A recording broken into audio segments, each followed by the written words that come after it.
BNP chairperson Begum Khaleda জিয়ার সঙ্গে সাক্ষাৎ করছেন পাকিস্তানের উপপ্রধানমন্ত্রী ইসহাক দার। এই মুহূর্তে গুলশানে আছেন রিপোর্টার মুরসালিন হক জুনায়েদ, সরাসরি যাচ্ছে তার কাছে।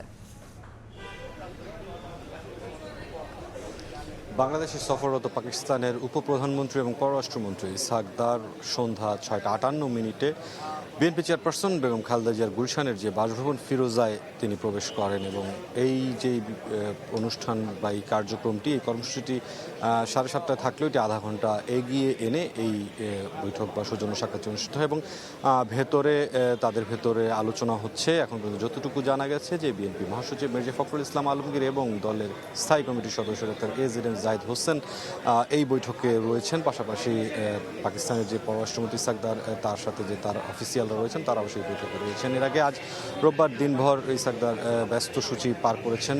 বেগম খালেদা জিয়ার স্বাস্থ্যের খোঁজ নেওয়ার পাশাপাশি যেই সৌজন্য সাক্ষাৎটি এখন অনুষ্ঠিত হচ্ছে, এর আগে কিন্তু জামায়াতের আমির ডাক্তার শফিকুল ইসলাম তার সাথেও তিনি দেখা করে এসেছিলেন রাজধানীর বসুন্ধরা এবং তার পূর্বের প্রধান উপদেষ্টার সাথে সাক্ষাৎ করেছেন।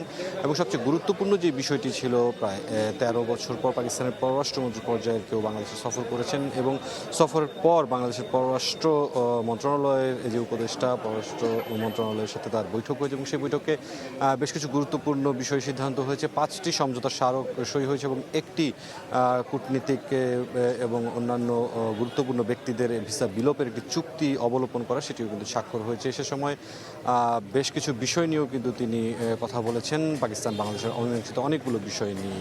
এখন পর্যন্ত এই বৈঠকটি চলছে এবং বৈঠকের পরে দলটির পক্ষ থেকে ব্রিফ করা হবে।